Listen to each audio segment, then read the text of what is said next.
निवेदन है, आप जाकर के राजा साहब से कह देना आज के लिए हम क्षमा मांगते हैं। कहा क्यों? कहा दरअसल आज हमारे यहाँ इंद्र भगवान आने वाले हैं, तो उनका आतिथ्य हमको आज क्या बताएं, उनको हमने बुलाया है तो उनका सत्कार करना पड़ेगा, उनका मान रखना पड़ेगा। हमने घर में बुलाया है, वो इंद्र देवता आ रहे हैं, हम कहीं बाहर चले जाएं तो उचित नहीं होगा। वो सिपाही भी अवाक खड़ा था, इंद्र भगवान इसके आने वाले हैं। कहा सच में? कहा सच में आते रहते हैं, उनकी पुरानी भक्त हो। अच्छा, वो जा करके बोला राजा साहब से, महाराज आज उसको समय नहीं। कहा क्यों? कहा आज उसका इंद्र भगवान आने वाले हैं। कहा अच्छा अच्छा, तो कल जाना। दूसरे दिन जब सिपाही गया तो उसने कहा भैया आज और क्षमा करें, अब आज वो शाम तक उनकी विदाई होगी, तो उनको विदा करके मैं कल चली आऊंगी। आज जाने वाले हैं तो आज चले जाएं, तब फुर्सत मिल जाएगी पूरी तरह से। घर में मेहमान है तो मैं बाहर कैसे चली जाऊंगी? अच्छा ठीक। सिपाही गया, फिर बोला, कहा आज इंद्र भगवान की विदाई होगी तो कल वो आएगी। अब दूसरे दिन वो पहुंची राजा साहब के राजमहल में, उनके दरबार में पहुंची, हाथ जोड़कर नमस्ते किया। कहा महाराज क्षमा करेंगे, हम आपकी रियाया हैं और बड़ी गलती हुई। क्या करें, इंद्र भगवान आए थे, उनकी सेवा में लगे रही, 2 दिन नहीं आ पाई यहाँ पर, तो बताइए मेरे लिए क्या दिया है? अब राजा साहब और कोई आज्ञा क्या देते? उन्होंने सुना जब इसके इंद्र भगवान आए हैं तो उन्होंने कहा अच्छा देवी जी एक बात बताओ भला, कि हमारे राज दरबार में इंद्र भगवान नहीं आ सकते? उसने कहा अब ये तो उन्हीं से पूछना पड़ेगा, मैं चूंकि बहुत पहले से उनकी माला जपती हूँ, मैं उनकी पुरानी भक्त हूँ, तो मेरी बात पर तो आ गए मेरे घर में, लेकिन अब आपके यहाँ के लिए कहना पड़ेगा। तो कहा आप तो पता करो कैसे वो आएंगे कि नहीं आएंगे, ये मालूम करो। अच्छा अभी मालूम करती हूँ। आंख मूंद करके बैठ गई। इनका नेटवर्क बढ़िया काम करता है। थोड़ी देर बाद आंख खोली, ऐसा ना कई लोग मिल जाते हैं इस तरह के, हम देखते हैं। और ये जो होते हैं ना इस तरह के लोग, ये बढ़िया। हमारे यहाँ एक बात भी एक लोग तो हैं, तो उनके यहाँ एक भाई साहब पहुंचे, वो फोन किया, कहा बाबा बाबा, तो बोले क्या बात है? कहने भैंसिया बीमार है, वह दूध ना दिन से ना पियावत नहीं है, तो का किन जाए? कहना अच्छा भैंसिया पियस नहीं 2 दिन से? कहना हाँ। कहना तुम अपन मोबाइल भैंसिया के काने पर लिख के जाओ, हम ऐसे मंत्र मारे थे अपने मोबाइल पर। आप देवता बताओ मोबाइल पर तो रुको मत, यहाँ से मंत्र चला गया एक बात न पी तो हमका बताएगा। तो ये आलम है। उसने थोड़ी देर के लिए आंख मूंदा और फिर उसके बाद में आंख खोली तो उसने कहा कि हाँ इंद्र भगवान ने बड़े अनुनय विनय पर स्वीकार किया है आने के लिए, आ जाएंगे आप यहाँ। कब आएंगे? परसों का समय दिया उन्होंने, तब तक आप राजमहल को सजाइए, राज दरबार को, परसों आएंगे। चारों तरफ चर्चा कर दीजिए, नगर सेठों से, सेनापतियों से, मंत्रियों से सब लोग आ जाएंगे, सब बड़े बड़े लोग उनके दर्शन के लिए। कहा अच्छा ठीक है।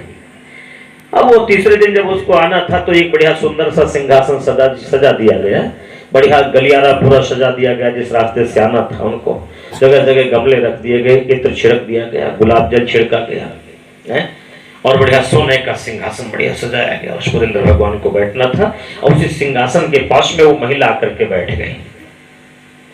सब लोग इंतजार कर रहे थे इंद्र भगवान कब आएंगे कब आएंगे।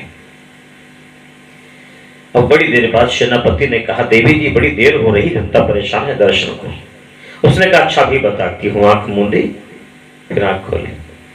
वो दरअसल वो सज रहे हैं, बिल्कुल अपना वस्त्र पहन कर रहे हैं, आभूषण धारण कर रहे हैं, मुकुट पहन रहे भी आ रहे हैं। अच्छा ठीक है।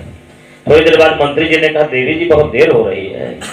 फिर आंख मूंदा कहा नहीं नहीं, उनका ऐरावत हाथी सजाया जा रहा है, बस निकलने ही वाले हैं, थोड़ा और समय बीता। बस दौड़ करके सिंहासन के आगे साष्टांग गिर पड़ी। हाँ, और कहा जय हो देवराज की, हे देवताओं के अधिनायक, हे इंद्रदेव आप आ गए, आपने पूरे राजमहल को, राज दरबार को कृतार्थ कर दिया। धन्य है, आज प्रजा आपकी कृपा से अभिभूत हो रही है। आप भला राजमहल में आपने तुच्छ सेविका का अनुनय विनय स्वीकार कर लिया। आप जो राजमहल में पधारे, राज दरबार में आए, ये धरित्री पावन हो गई, आपने चरण रख दिया यहाँ पर, जय जयकार हो आपकी। अब सब लोग सोच रहे थे यार सिंहासन पर कोई दिखाई नहीं दे रहा है और ये किसको कह रही है। तब तक उसने मुड़ करके कहा महाराज देखो भगवान ने बड़ी कृपा की, इंद्र देवता आ गए आपके यहाँ। कहा इंद्र देवता आपके यहाँ राज दरबार में आ गए, बड़ी कृपा करी उन्होंने। कहा बड़ी कृपा करी उन्होंने, आपके यहाँ आ गए और आप सब लोग उनके दर्शन करके कृतार्थ होइए और जब कहा दर्शन करके कृतार्थ होइए, उसके बाद में तत्काल वो बोली, कल लेकिन महाराज एक बात मैं अभी से बताए दे रही हूँ सबको, सब लोग कान खोलकर सुन लें। तो सबने कहा क्या बात है?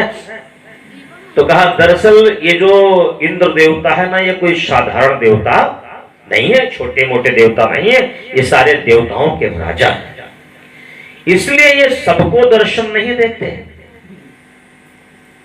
जो विशिष्ट लोग होते हैं उन्हीं को दर्शन देते हैं। इस संसार में देवराज इंद्र के दर्शन वही व्यक्ति कर पाता है जो एक बाप की असली औलाद है, और जिसमें जरा भी दोगलापन है, गड़बड़ी है, उसको अपनी आंखों से इंद्र भगवान दिखाई नहीं देंगे। जो असली औलाद है अपने एक बाप की, उसी को इंद्र भगवान दिखाई देंगे। महाराज आपको इंद्र भगवान दिखाई दे रहे हैं कि नहीं दिखाई दे रहे हैं? सिंहासन पर बैठे हुए राजा साहब ने कहा हाँ, वो क्या साक्षात गए इंद्र देवता के दिखाई दे रहे हैं। मंत्री जी से पूछा आपको? मंत्री जी ने कहा हाँ, वो क्या बैठे मुकुट चमचमा रहा है उनका, सेनापति जी आपको? उन्हें कहा हाँ, वो दिखाई दे रहा है। अब सबसे पूछा आप सबको, जनता को दिखाई दिए कि नहीं दिखाई दिए? सबने कहा नहीं, वो बैठे हैं दिखाई दे रहे हैं। कहा तो आप दिखाई दे रहे हैं तो बैठे क्या कर रहे हैं? जो चढ़ावा की सामग्री हो लाओ, चढ़ाओ उनके चरणों में, यहाँ पर उनकी पूजा करो। सब लोग लाए, जो सोना चांदी जेवरात थे सब लाकर वहां चढ़ा दिए, और चढ़ा दिए। सबसे कहा, सबने आपने पूजा कर ली, दर्शन कर ली, आप धन्य हो गए। अच्छा महाराज, इंद्र भगवान से कहा तो आप यहीं रुकेंगे या रात को मेरे घर में रुकेंगे? राजा साहब ये देवता कह रहे हैं, देवराज कह रहे हैं कि अब आए हैं तो इधर से राजा को दर्शन दिया पूरी प्रजा को, अब चलते हैं, रात में आपके यहाँ रुकेंगे, फिर सुबह उधर से ही चले जाएंगे। तो ये सारा जो मालताल है चढ़ावा का हमारे घर तक पहुंचा दीजिए, उधर से राजा इंद्र भगवान लेते जाएंगे। राजा साहब ने अपनी गाड़ी पर सारा सामान लदवाया, उसके घर तक पहुंचाया, वो भी चली गई अपने घर में। अगले दिन राजा साहब ने मंत्री से पूछा, अच्छा मंत्री जी आपको क्या सच में दिखाई दिए थे इंद्र भगवान? मंत्री जी ने कहा आपको? तो बोले तो करना कटा ली, उस प्रजा के बीच में कह दिया हम ही सबको नहीं धपाएंगे, राजा दोगला। कहा तो आप बताइए क्या करें? तो कहा सबके यही हाल हुआ है, इसीलिए उसने कहा था कि हमको सबसे ज्यादा मजा झूठ बोलने में आता है। और मैं निवेदन कर रहा था, नारद जी कहते हैं कि सत्यम नास्ति, सत्य मुझे कहीं नहीं दिखाई दिया, चारों तरफ असत्य का वातावरण दिखाई दिया। और एक बात और आपको बता दूं, हमारे शास्त्रों ने कहा है कि कुछ विषम परिस्थिति हो तो झूठ बोलना पाप नहीं। अगर आपके झूठ बोलने से किसी के प्राण बचते हो तो वहां पर एक बार झूठ चला हुआ है। अगर किसी की लड़की की शादी आपके झूठ बोलने से हुई जा रही हो तो वहां आप झूठ बोल दीजिए, वहां झूठ बोलने से पाप नहीं होता है, पुण्य होता है। लेकिन जब आदमी के व्यवहार में झूठ उतर जाए, स्वभाव में उतर जाए, और आदमी अनायास बिना प्रयोजन के झूठ बोले, और आजकल यही हो रहा है ना समाज में। जैसे कोई आदमी कुछ खा रहा, आप उससे पूछिए भैया क्या खा रहे हो, तो कहीं कुछ नहीं है ना, झूठे तो बोल रहा है। अब कहीं गिरंटे जा रहा हो या बलदानपुर से पूछो कहाँ जाते हो, कहीं कहूँ नहीं। अब कुछ कर रहा है वो, पूछो कहा कर दो भैया, तो कहीं कुछ नहीं। मोबाइल देख रहा है वो लड़के, वो कैसे कहा देखो भैया किधर से, कहीं कुछ नहीं। कोई किताब लिए पढ़ रहा है, अब उससे पूछो कहा पढ़ दो, कहीं कुछ नहीं पढ़ते वैसे।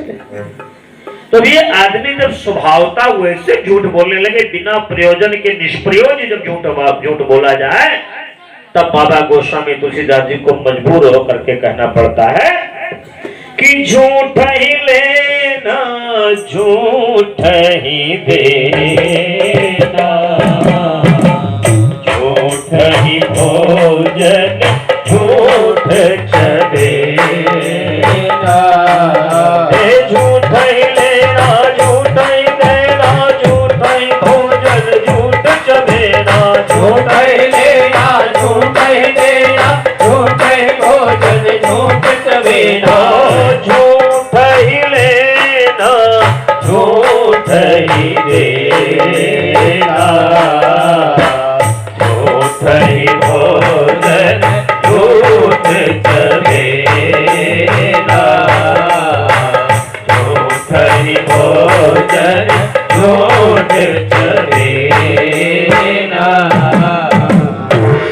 नारद बाबा कहते हैं कि सत्यम नास्ति, मुझे कहीं सत्य के दर्शन नहीं हुए।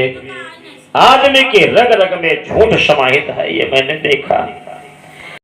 अगर आप चाहते हैं किरण अमरीश स्टूडियो का भजन सबसे पहले सुनने को मिले तो हमारे चैनल को सब्सक्राइब करें, लाइक करें, शेयर करें, कमेंट करें।